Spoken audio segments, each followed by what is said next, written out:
வேந்தரின் இளங்கதிர் காலை செய்திகளுக்காக ரேவதி. பிரீதா, முதலில் தலைப்புச் செய்திகள். இந்தியாவுடன் இணைந்து செயல்பட வேண்டும், ஆப்பிரிக்க தலைவர்களுக்கு பிரதமர் மோடி அழைப்பு.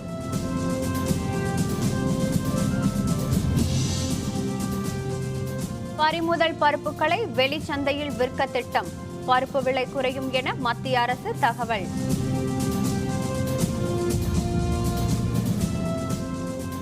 சோட்டா ராஜனை இந்தியாவுக்கு கொண்டுவர நடவடிக்கை, இந்தோனேஷியாவுக்கு சென்றுள்ள சிபிஐ அலுவலர்கள்.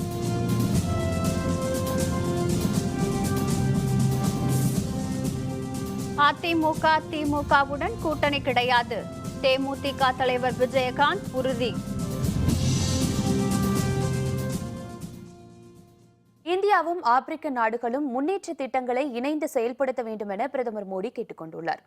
இந்திய ஆப்பிரிக்க உச்சி மாநாடு தில்லியில் இன்று நடைபெறுகிறது. இதில் 54 ஆப்பிரிக்க நாடுகளின் தலைவர்கள் மற்றும் பிரதிநிதிகள் பங்கேற்கின்றனர்.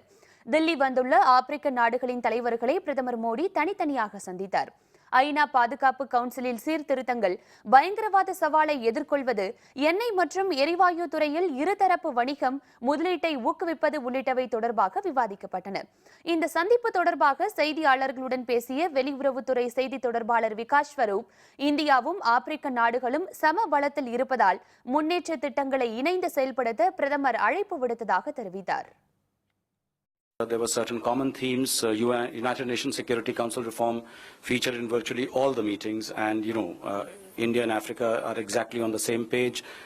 Both feel that the current structure of the United Nations is outdated, and it needs to accommodate Africa and India, a continent. An entire continent has been excluded. A country which represents 1/6 of humanity has been excluded.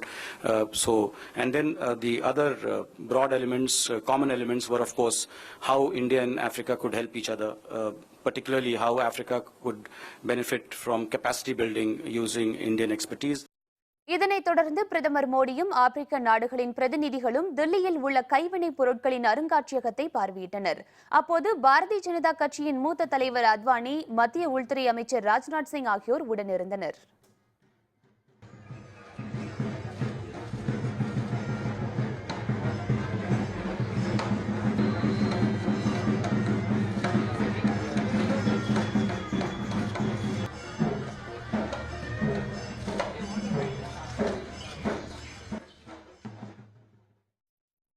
நாடு முழுவதும் பறிமுதல் செய்யப்பட்டுள்ள 98,000 ton பருப்புகளை வெளிச்சந்தைகளில் விற்க மாநில அரசுகள் திட்டமிட்டுள்ளதால் பருப்பு விலை குறையும் என எதிர்பார்க்கப்படுகிறது. நாடு முழுவதும் பருப்பு வகைகளின் விலைகள் வரலாறு காணாத அளவிற்கு உயர்ந்துள்ளன. தீபாவளி திருநாளையொட்டி பருப்பு விலை மேலும் அதிகரிக்கும் என எதிர்பார்க்கப்படுகிறது. இதனிடையே பல்வேறு மாநிலங்களில் பதுக்கி வைக்கப்பட்டிருந்த 98,000 டன் பருப்புகள் பறிமுதல் செய்யப்பட்டுள்ளன. மேலும் பருப்பு வகைகள் இருப்பு வைக்க பல்வேறு கட்டுப்பாடுகளை மத்திய அரசு விதித்துள்ளது. மத்திய நுகர்வோர் விவகாரங்கள் துறை நாள்தோறும் பருப்பு விலையை கண்காணித்து வருவதாக மத்திய அரசு தெரிவித்துள்ளது. பறிமுதல் செய்யப்பட்ட பருப்புகளை வெளிச்சந்தையில் விற்க தொடங்கிய பிறகு பருப்பு விலை மேலும் குறையும் என்றும் அறிவித்துள்ளது. இதனிடையே பருப்பு பதுக்கலை தடுக்கும் பொருட்டு மகாராஷ்டிர மாநிலம் தானே பகுதியில் காவல்துறையினரும் உணவுப் பொருள் வழங்கல் துறையினரும் சோதனையில் ஈடுபட்டனர். சுமார் 38 இடங்களிலிருந்து 12,000 டன் பதுக்கல் பருப்பு வகைகளை பறிமுதல் செய்தனர். हमारी क्राइम ब्रांच ने इंफॉर्मेशन वर्कआउट करी, उसके बाद डिस्ट्रिक्ट सप्लाई ऑफिसर के साथ मदद के साथ यहाँ 38 गोडाउन्स हैं, 38 गोडाउन्स हैं जहाँ पर रेड डालकर ये सभी माल जब्त किया है. करीब 12,000 टन से अधिक का माल है जिसकी कीमत होती है मार्केट में लगभग 120 करोड़. கொலை வழக்குகளில் தேடப்பட்டு வந்த சோட்டா ராஜனை விசாரணைக்கு பிறகு இந்தியாவிடம் ஒப்படைப்போம் என இந்தோனேஷியா தெரிவித்துள்ளது.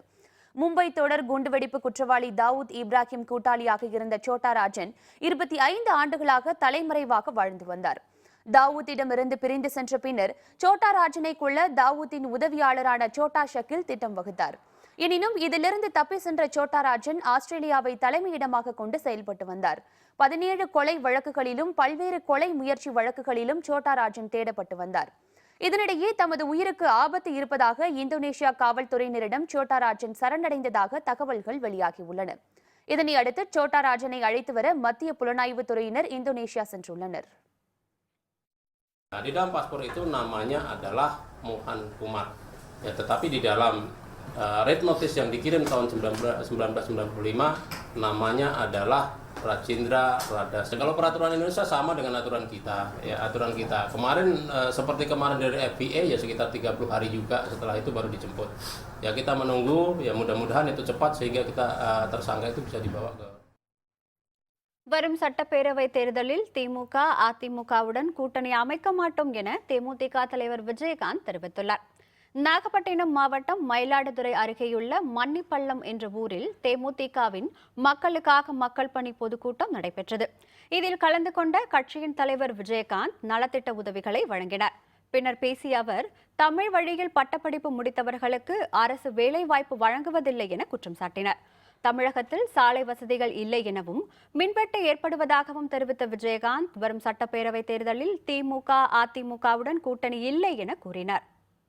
ஊரா மின்வெட்டு நம்ம ஆட்சிக்கு வந்தாலும் மின்வெட்டு இல்லாம பண்றேன்னு எங்க மின்வெட்டு இதுவரைக்கும் 4.5 வருஷத்துக்கு மேல மின்வெட்டு இல்லாம பண்ண போதாலும் கவர்மெண்ட் காலேஜில் படிக்கிற எல்லாருக்கும் வேலை கொடுங்கன்னா வேலை பண்றோம். அதான் இல்லை, தமிழ்ல படிச்ச பிஇ படிச்ச யாருக்கும் பிஏ ஏதோ ஒரு படிப்பு தமிழ்ல படிச்ச யாருக்கும் நாங்க வேலை கொடுக்கணும். வில்லேஜில் இருக்கவங்களாம் எங்கேயும் என்ன பண்ணுவாங்க, கிராமத்தில் இருக்க எங்கேயும் போவாங்க.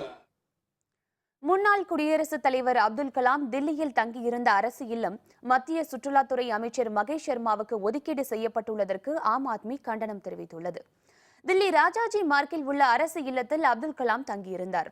அவருடைய மறைவுக்கு பின்னர் அங்கிருந்த புத்தகங்கள், இசைக்கருவி, வீணை உள்ளிட்ட பொருட்கள் அனைத்தும் அப்துல் கலாமின் சொந்த ஊரான ராமேஸ்வரத்துக்கு அனுப்பி வைக்கப்பட்டன. இதனைத் தொடர்ந்து கலாம் தங்கியிருந்த இல்லத்தை நினைவிடமாக மாற்ற வேண்டும் என பல்வேறு தரப்பினரும் கோரிக்கை விடுத்திருந்தனர். எனினும் கலாம் தங்கியிருந்த அரசு இல்லம் மத்திய சுற்றுலாத்துறை அமைச்சர் மகேஷ் சர்மாவுக்கு தற்பொழுது ஒதுக்கீடு செய்யப்பட்டுள்ளது. இதற்கு ஆம் ஆத்மி கட்சியின் மூத்த தலைவர் கபில் மிஸ்ரா கண்டனம் தெரிவித்துள்ளார். கலாம் வசித்த தில்லி இல்லத்தையும் ராமேஸ்வரத்தில் உள்ள அவருடைய இல்லத்தையும் நினைவிடமாக மாற்ற வேண்டும் என்றும் அவர் கோரிக்கை விடுத்தார். ஜம்மு காஷ்மீர் மாநிலத்தில் தீவிரவாதிகளுடன் நடைபெற்ற துப்பாக்கிச் சண்டையில் ராணுவ வீரர் ஒருவர் உயிரிழந்தார். காஷ்மீர் மாநிலம் பந்திப்போரா மாவட்டத்தில் உள்ள வனப்பகுதியில் தீவிரவாதிகள் பதுங்கியிருப்பதாக தகவல் கிடைத்தது. இதனையடுத்து மாநில காவல்துறையினரும் ராணுவத்தினரும் கூட்டாக அந்த பகுதியில் தேடுதல் நடவடிக்கையில் ஈடுபட்டனர். அப்போது தீவிரவாதிகளுக்கும் ராணுவத்தினருக்கும் இடையே துப்பாக்கிச் சண்டை நடந்தது. இரு தரப்பினரும் சுட்டதில் ராணுவ வீரர் ஒருவர் உயிரிழந்ததாக இந்திய ராணுவ தரப்பில் தெரிவிக்கப்பட்டுள்ளது. அந்த பகுதியில் தொடர்ந்து தேடுதல் நடவடிக்கைகள் மேற்கொள்ளப்பட்டு வருவதாகவும் கூறியுள்ளது. இதனிடையே குல்காம் பகுதியில் லஷ்கர்-இ தொய்பா அமைப்பின் முக்கிய தலைவர் அபு குவாசம் சுட்டுக் கொல்லப்பட்டதாக தகவல் வெளியாகியுள்ளது. புனே திரைப்பட பயிற்சி கல்லூரி மாணவர்களின் அமைதியான போராட்டத்திற்கு ஆதரவு தெரிவிக்கும் வகையில் சினிமா படைப்பாளிகள் 10 பேர் தங்களுக்கு கிடைத்த தேசிய விருதுகளை திருப்பி அளித்துள்ளனர். தன்னாட்சி அதிகாரம் கொண்ட புனே திரைப்பட கல்லூரியின் தலைவர் பதவிக்கு நடிகர் கஜேந்திர சவுகான் நியமிக்கப்பட்டார். இதற்கு எதிர்ப்பு தெரிவித்து திரைப்பட கல்லூரி மாணவர்கள் 136 நாட்களாக போராட்டம் மேற்கொண்டனர். தங்களுடைய கோரிக்கை நிறைவேறாத நிலையிலும் போராட்டத்தை கைவிடுவதாக அறிவித்த மாணவர்கள் அமைதியான முறையில் போராட்டத்தை தொடர முடிவெடுத்துள்ளனர். இதனிடையே மாணவர்களின் போராட்டத்திற்கு ஆதரவு தெரிவிக்கும் வகையில் திவாகர் பானர்ஜி, ஆனந்த பட்வர்தன், ஹர்ஷவர்தன் குல்கர்னி, ராகேஷ் சர்மா உள்ளிட்ட சினிமா படைப்பாளிகள் 10 பேர் பல்வேறு காலங்களில் பெற்ற தேசிய விருதுகளை திருப்பி அளித்துள்ளனர். தேசிய உயரிய இலக்கிய விருதை திருப்பி அளித்த படைப்பாளிகளின் வழியை தாங்களும் பின்பற்றி தேசிய விருதுகளை திருப்பி அளித்துள்ளதாக அவர்கள் தெரிவித்துள்ளனர். People have started returning their awards in the last few months. That is happening across the country, and you ask yourself, why is that happening? अगर कोई मेरे को क्रिटिसाइज करे या आनंद जी को करे या निष्ठा जी को करे, उनका हक है, उनका हक बनता है हमें क्रिटिसाइज करने का. ये डेमोक्रेसी है. यहाँ पे अगर आप किसी पे कोई गैर कानूनी इल्जाम नहीं लगा जी, इसके साथ सरकार का कोई संबंध ही नहीं है फिलहाल, मैं ये समझता हूँ. வெளிநாட்டு தம்பதியினர் பணம் கொடுத்து வாடகை தாய் முறையில் இந்தியாவில் குழந்தை பெற்றுக் கொள்வதற்கு தடை விதிக்கப்படும் என மத்திய அரசு உச்சநீதிமன்றத்தில் தெரிவித்துள்ளது. இந்தியாவிற்கு வந்து வாடகை தாய்களை அமர்த்தி அவர்கள் மூலம் வெளிநாட்டு தம்பதியினர் குழந்தை பெற்றுக் கொள்ளும் சம்பவங்கள் அண்மை காலமாக அதிகரித்து வருகின்றன. வர்த்தகமாகி வரும் இதுபோன்ற சம்பவங்களை கட்டுப்படுத்த கோரி பொதுநல மனு உச்சநீதிமன்றத்தில் தாக்கல் செய்யப்பட்டது. இது தொடர்பாக மத்திய அரசு தாக்கல் செய்த பிரமாண பத்திரத்தில் இது தொடர்பாக அனைத்து மாநிலங்களுக்கும் சுற்றறிக்கை அனுப்பப்பட்டுள்ளதாக தெரிவிக்கப்பட்டுள்ளது. வெளிநாட்டு தம்பதிகள் இந்தியாவில் வாடகை தாய்களை அமர்த்திக் கொள்ள அனுமதி கிடையாது என்றும் இந்திய பெண்களை வாடகை தாய்களாக பயன்படுத்தி குழந்தை பெறுவது முற்றிலும் சட்டவிரோதம் என அறிவிக்கப்படும் என்றும் மத்திய அரசு கூறியுள்ளது. பீகாரில் அமைதியாக நடைபெற்ற 3ஆம் கட்ட வாக்குப்பதிவில் 53.32% வாக்குகள் பதிவாகியுள்ளன. 50 தொகுதிகளில் உள்ள அனைத்து வாக்குப்பதிவு மையங்களிலும் மாநில காவல்துறையினரும் துணை ராணுவத்தினரும் பாதுகாப்பு பணியில் ஈடுபடுத்தப்பட்டிருந்தனர். முதல்வர் நிதிஷ்குமார், முன்னாள் முதல்வர் லாலு பிரசாத் யாதவ், அவருடைய மனைவி ராப்ரி தேவி ஆகியோர் தங்களுடைய வாக்குகளை செலுத்தினர். காலை 7 மணிக்கு தொடங்கிய வாக்குப்பதிவு மாலை 5 மணிக்கு நிறைவடைந்தது. அமைதியாக நடைபெற்ற வாக்குப்பதிவில் 53.32% வாக்குகள் பதிவாகியுள்ளன. பீகாரில் மொத்தமுள்ள 243 தொகுதிகளில் இதுவரை 3 கட்டங்களாக 131 தொகுதிகளுக்கு தேர்தல் நடைபெற்றுள்ளது. மீதமுள்ள 112 தொகுதிகளுக்கு வரும் 1ஆம் தேதியும் 5ஆம் தேதியும் தேர்தல் நடைபெற உள்ளது. 5 கட்ட தேர்தலில் பதிவான வாக்குகள் அனைத்தும் வரும் 8ஆம் தேதி எண்ணப்படுகின்றன. So overall, the average turnout is 53.32%. 53.32. Yeah. And in last assembly election, it was 50.08%. Assembly election के तीसरे चरण का संपन्न हुआ. 15 கிலோ கடத்தல் தங்கம் பறிமுதல். மத்திய வருவாய் புலனாய்வுத்துறை நடவடிக்கை. விவரம் விளம்பர இடைவேளைக்கு பிறகு.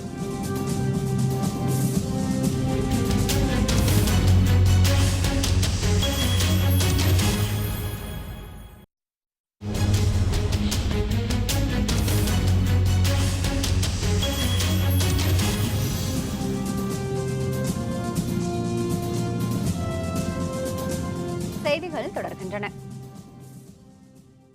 நேரடி அந்நிய முதலீட்டை தடுக்க வழிவகை செய்வதோடு விலைவாசி உயர்வை கட்டுப்படுத்த மத்திய மாநில அரசுகள் நடவடிக்கை எடுக்க வேண்டும் என திமுக பொருளாளர் மு.க. ஸ்டாலின் வலியுறுத்தியுள்ளார். நமக்கு நாமே விடியல் மீட்பு பயணம் மேற்கொண்டுள்ள ஸ்டாலின் விழுப்புரம் மாவட்டம் கள்ளக்குறிச்சி, திருக்கோவிலூர், செஞ்சி, திண்டிவனம் ஆகிய பகுதிகளில் பல்வேறு தரப்பு மக்களை சந்தித்தார். திண்டிவனத்தில் பேசிய அவர், வணிகர்களின் வாழ்வாதாரத்தை காத்திடும் வகையில் நேரடி அந்நிய முதலீட்டை தடுத்திட வேண்டும் என்றும் விலைவாசி உயர்வை கட்டுப்படுத்த மத்திய மாநில அரசுகள் நடவடிக்கை எடுக்க வேண்டும் எனவும் வலியுறுத்தினார்.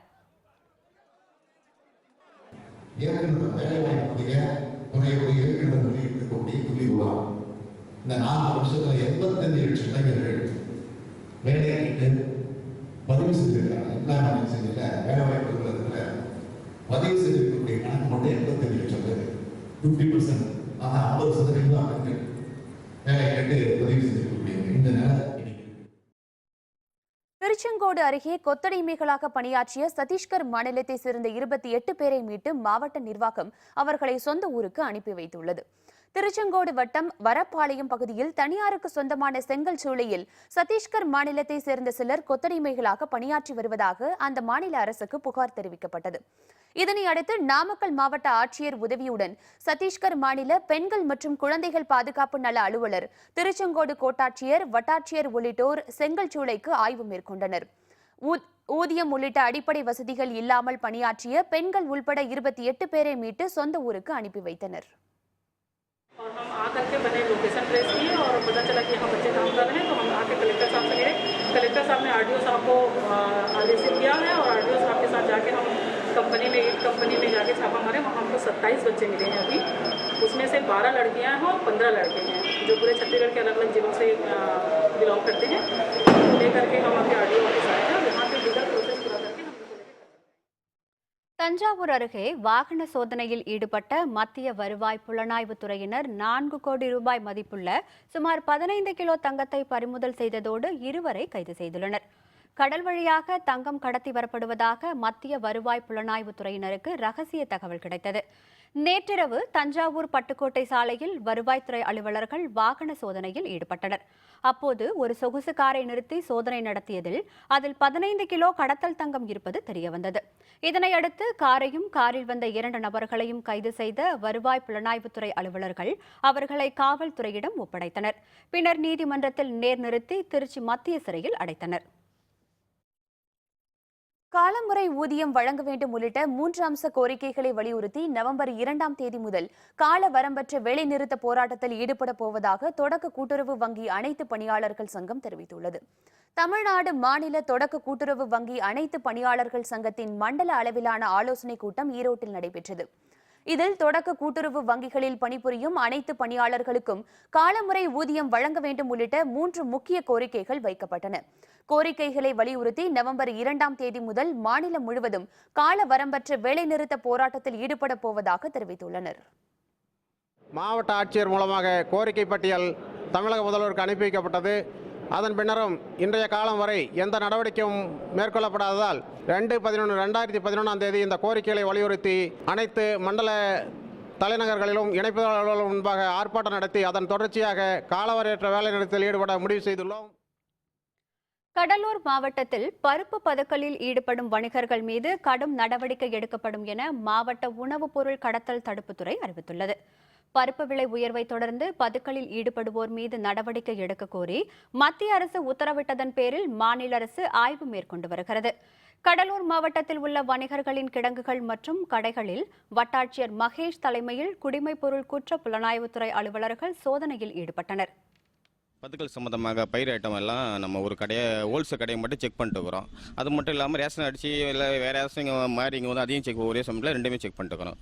ஒரு இப்போ தலைநகரம் பார்த்தா 1850 குவிண்டால் முடிக்கும் அட் டைம் வச்சுக்கலாம். அதுக்கு மேலே போனால் சட்டப்படி கூட்டாங்க. அது கன்னியாகுமரி மாவட்ட இந்திய ஜனநாயக கட்சியின் வடக்கு மற்றும் கிழக்கு மாவட்ட நிர்வாகிகள் சார்பில் நடந்த கலந்தாய்வு கூட்டத்தில் சட்டப்பேரவை தேர்தல் பணிகள் குறித்து ஆலோசனை மேற்கொள்ளப்பட்டது.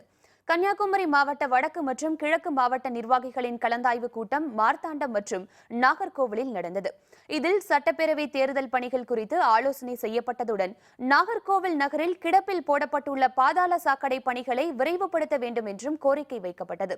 கட்சியின் மாநில துணை பொதுச் செயலர் நெல்லை ஜீவா, தென்மண்டல செயலர் அன்னை இருதயராஜ் உள்ளிட்டோர் கூட்டத்தில் பங்கேற்றனர். நாகர்கோவிலில் சாலை வசதிகளை இதுவரையில் சீர் செய்யப்படாமல் இருக்கிறது. அந்த வசதிகளை செய்து தர வேண்டும். சாலை வசதிகளை செப்பனிட வேண்டும். அது கூடிய விரைவிலே செய்யாவிட்டால் இந்திய ஜனநாயக கட்சி மிகப்பெரிய மறியல் போராட்டத்தை நடத்துமாறு இந்த கூட்டத்தில் முடிவெடுக்கப்பட்டுள்ளது. புதுச்சேரி சட்டப்பணிகள் ஆணையம் சார்பில் நடைபெற்ற பயிற்சி முகாமில் குழந்தைகளுக்கு எதிரான குற்றங்களை தடுப்பது மற்றும் இது தொடர்பான வழக்குகளை கையாள்வது பற்றி ஆலோசனை மேற்கொள்ளப்பட்டது. புதுச்சேரி கடற்கரை சாலையில் உள்ள சட்டப்பணிகள் ஆணைய வளாகத்தில் நடைபெற்ற இந்த பயிற்சி முகாமிற்கு தலைமை வகித்த சென்னை உயர்நீதிமன்ற நீதிபதி ஜெயச்சந்திரன் குழந்தைகளுக்கு எதிரான குற்றங்களை தடுப்பது பற்றி பேசினார். காவல்துறையினர் மற்றும் மக்களிடையே விழிப்புணர்வு ஏற்படுத்தும் வகையில் நடைபெற்ற பயிற்சி முகாமில் பல்வேறு சமூக அமைப்புகளைச் சேர்ந்தவர்கள் கலந்து கொண்டனர். குழந்தைகளுக்கு எதிரான குற்றங்கள் நடக்கின்றபடியால் அந்த குற்றங்களை எப்படி தவிர்ப்பது, அந்த வழக்கினை எப்படி கையாள்வது என்பது பற்றி காவல்துறையினருக்கும் சமூக ஆர்வலர்களுக்கும் இந்த பயிற்சி முகாமை நடத்தி வருகின்றோம். வடகிழக்கு பருவமழை தொடங்கியுள்ள நிலையில் ஈரோடு மற்றும் சுற்றுவட்டார பகுதிகளில் சுமார் 1 மணி நேரம் இடியுடன் கூடிய கனமழை பெய்துள்ளது. ஈரோட்டில் நேற்று மதியம் முதலே வானம் கருமேகத்துடன் காணப்பட்டது. இதனை அடுத்து பலத்த காற்று மற்றும் இடியுடன் கூடிய கனமழை பெய்தது. சுமார் 1 மணி நேரம் பெய்த மழை காரணமாக தாழ்வான பகுதியில் மழைநீர் தேங்கியதால் வாகன ஓட்டிகளுக்கு சிரமம் ஏற்பட்டது. ஈரோடு மாவட்டம் முழுவதும் பரவலாக மழை பெய்ததால் அனைத்து தரப்பினரும் மகிழ்ச்சி அடைந்தனர். இதேபோல் புதுச்சேரியில் இடி மின்னல் காற்றுடன் பெய்த பலத்த மழையால் வெப்பத்தின் தாக்கம் குறைந்து குளிர்ச்சியான சூழல் நிலவியது. சுமார் 2 மணி நேரம் பெய்த கனமழை காரணமாக ஒரு சில இடங்களில் மின்தடை ஏற்பட்டது. கோயம்புத்தூரில் நடைபெற்று வரும் உயிரினங்களை பாதுகாப்பது தொடர்பான விழிப்புணர்வு உயிர் நிழல் காணுயிர் புகைப்பட கண்காட்சியில் 3000 அரிய வகை படங்கள் இடம்பெற்றுள்ளன. வன உயிரின வாரம் கொண்டாடப்பட்டு வரும் சூழலில் கோயம்புத்தூரில் உள்ள தமிழ்நாடு வேளாண்மை பல்கலைக்கழகத்தில் ஓசை சுற்றுச்சூழல் அமைப்பு சார்பில் உயிர்நிழல் காணுயிர் புகைப்பட கண்காட்சி நடைபெற்று வருகிறது. இந்த கண்காட்சி நவம்பர் 1ஆம் தேதி வரை நடைபெறவுள்ளது. காட்டு விலங்குகள், பறவைகள், மலைகள், அருவிகள் உள்ளிட்ட 3000 அரிய வகை புகைப்படங்கள் இடம்பெற்றுள்ளன. உலகில் அரிதான பல்லுயிர் செழுமை வாய்ந்த மேற்கு தொடர்ச்சி மலையில் உள்ள உயிரினங்களை காக்கும் விதமாக மக்களிடையே விழிப்புணர்வு ஏற்படுத்தும் வகையில் இந்த கண்காட்சி நடத்தப்படுகிறது. இந்த பயோடைவர்சிட்டி ஹாட்டஸ்ட் ஹாட்ஸ்பாட் என்று 8 இடங்களை சொல்வார்கள். அவற்றில் ஒன்றாக மேற்கு தொடர்ச்சி மலை மதிக்கப்படுகிறது. இதில் உள்ள பல உயிரினங்களை நாம் பார்த்திருக்கவே முடியாது, சிலவற்றை பார்க்கவே முடியாது. இங்கு வைக்கப்பட்டிருக்க ஒரு தவளை இனம் மடகாஸ்கரிலும் இங்கு மட்டும்தான் இருக்கிறது, அது இங்கு வைக்கப்பட்டிருக்கிறது. இப்படியான அரிய புகைப்படங்களை இங்கே காட்சிப்படுத்தி இருக்கிறோம். இதனுடைய நோக்கம் நமது ஊரின் வளமை தெரியவில்லை என்பதற்காகத்தான் இவற்றை காட்டுகிறோம். நம்ம சின்ன குழந்தையா இருக்கும் போது அந்த சிட்டுக்குருவி, மண்புழு இதெல்லாம் பார்த்துருக்கோம். இப்போ நம்ம வளர்ந்ததுக்கு அப்புறம் அது ஒரு ஃபோட்டோகிராஃபாக தான் எங்களால் பார்க்க முடியுது. ஸோ எங்களுக்கு அப்புறம் வர ஜென்ரேஷன் இதை இன்னும் எவ்வளோ தூரத்துக்கு தள்ளி பார்ப்பாங்க அப்படின்னு தெரியல. நம்மளுக்கும் இந்த நேச்சருக்கும் ஈகோ சிஸ்டம்க்கும் என்ன ஒரு பாண்டிங் இருக்குது, நம்ம என்னெல்லாம் பண்ணால் ஈகோ சிஸ்டமை நம்ம காப்பாற்றலாம் நம்மளோட ஃபர்தர் ஜென்ரேஷனுக்கு அப்படிங்கிறது நல்லா தெரிஞ்சுக்கிட்டோம். திருப்பூர் மாவட்டம் காங்கேயம் தாலுகாவில் உள்ள வட்ட மலைக்கரை தடுப்பணையிலிருந்து கடந்த 1997 ஆண்டிற்கு பிறகு பாசனத்துக்கென ஒரு முறை கூட அணை திறக்கப்படவில்லை என விவசாயிகள் குற்றம் சாட்டியுள்ளனர். இது பற்றி இன்றைய வேந்தர் சிறப்பு செய்தியில்.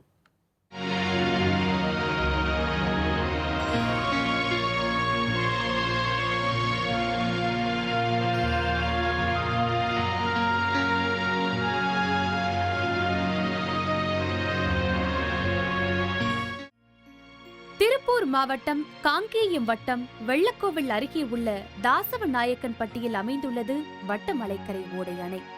30 அடி அளவுக்கு தண்ணீர் தேங்கும் வகையில் கட்டப்பட்ட அணை மூலம் உத்தமபாளையம், லக்கோநாயக்கன்பட்டி, முளையாம்பூண்டி, புதுப்பை மற்றும் வெள்ளக்கோவில் நகராட்சி பகுதிகள் குடிநீர் மற்றும் பாசன வசதி பெற்று வந்தன. இந்த அணை மூலம் 6043 ஏக்கர் நிலங்கள் பாசன வசதி பெற்று வந்த நிலையில் நெல், கடலை, பாசிப்பயிறு, உளுந்து, எள், மக்காச்சோளம், சூரியகாந்தி ஆகியன பயிர் செய்யப்பட்டன.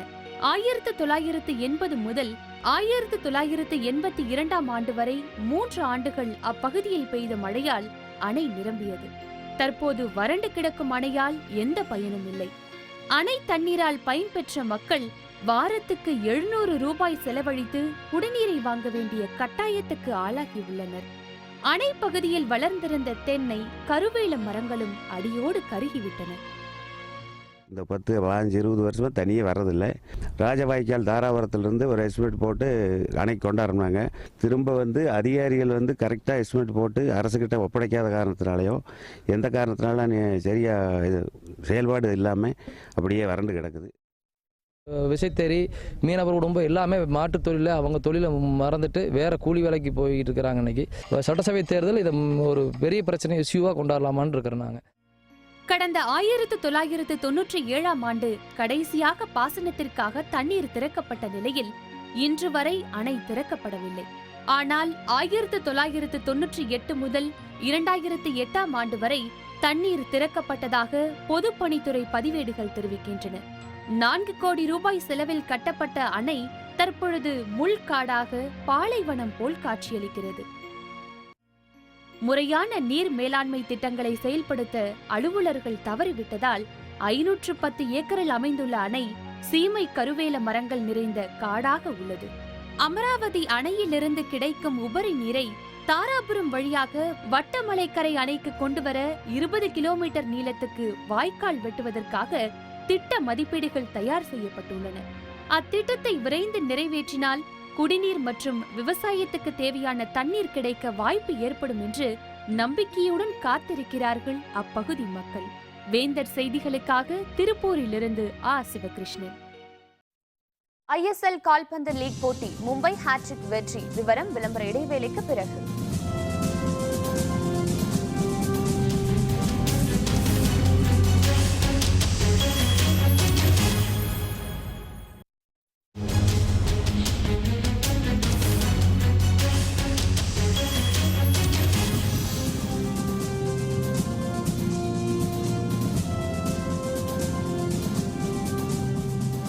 செய்திகள் தொடர்கின்றன. இனி அயலக செய்திகள்.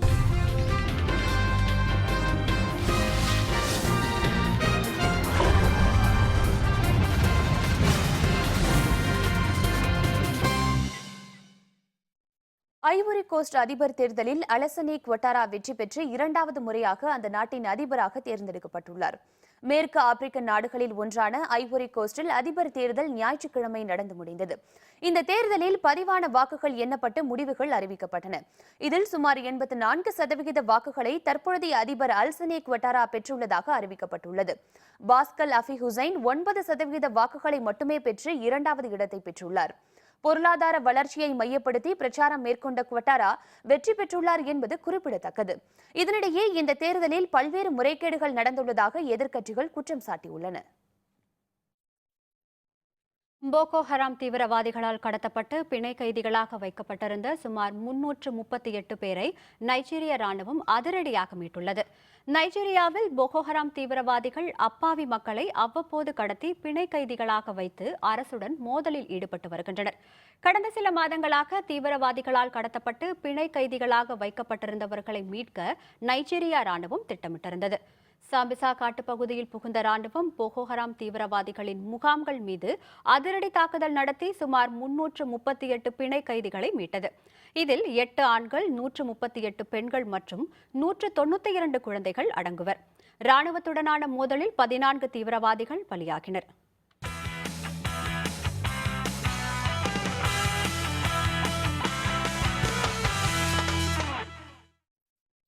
மும்பையில் நடைபெற்ற ISL லீக் போட்டியில் குவாஹாட்டி அணியை 5-1 என்ற கோல் கணக்கில் வீழ்த்திய மும்பை ஹாட்ரிக் வெற்றி பெற்றுள்ளது.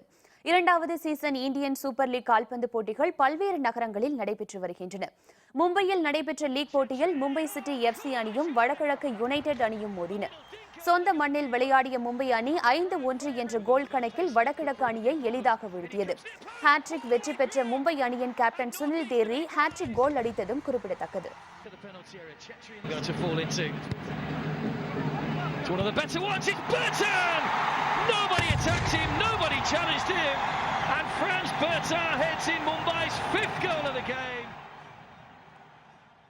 கொல்கத்தாவில் நடைபெறும் இன்றைய போட்டியில் கொல்கத்தா அணியும் தில்லி அணியும் மோதுகின்றன.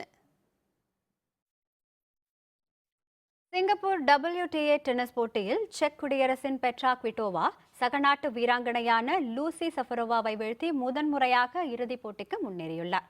உலகின் முன்னணி டென்னிஸ் வீராங்கனைகள் மற்றும் மகளிர் இரட்டையர் அணிகளுக்கான வீராங்கனைகள் பங்கேற்கும் WTA டென்னிஸ் போட்டி சிங்கப்பூரில் நடந்து வருகிறது. நேற்று நடந்த மகளிர் ஒற்றையர் பிரிவு ரவுண்ட் ராபின் சுற்றில் செக் குடியரசின் குவிட்டோவாவும் சஃபரோவாவும் மோதினர். விறுவிறுப்பாக நடைபெற்ற ஆட்டத்தில் குவிட்டோவா 7-5, 7-5 என்ற நேர் செட்டில் சஃபரோவாவை வீழ்த்தி இறுதி சுற்றுக்கு முன்னேறினார். சிங்கப்பூர் WTA டென்னிஸ் போட்டியில் குவிட்டோவா முதன்முறையாக இறுதிப் போட்டிக்கு முன்னேறியுள்ளார் என்பது குறிப்பிடத்தக்கது.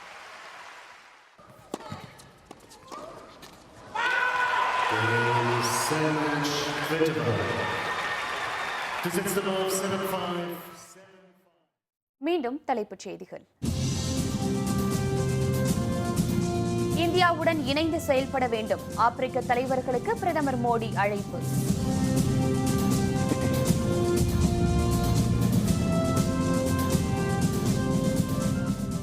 பறிமுதல் பருப்புகளை வெளிச்சந்தையில் விற்க திட்டம். பருப்பு விலை குறையும் என மத்திய அரசு தகவல்.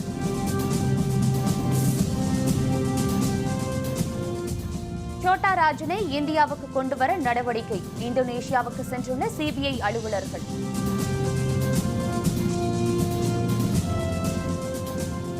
அதிமுக திமுகவுடன் கூட்டணி கிடையாது. தேமுதிக தலைவர் விஜயகாந்த் உறுதி. இத்துடன் வேந்தரின் இளங்கதிர் காலை செய்திகள் நிறைவடைந்தன. மீண்டும் பகல் 1:30 மணிக்கு உச்சிவேளை பகல் செய்திகளில் சந்திப்போம். வணக்கம். வணக்கம்.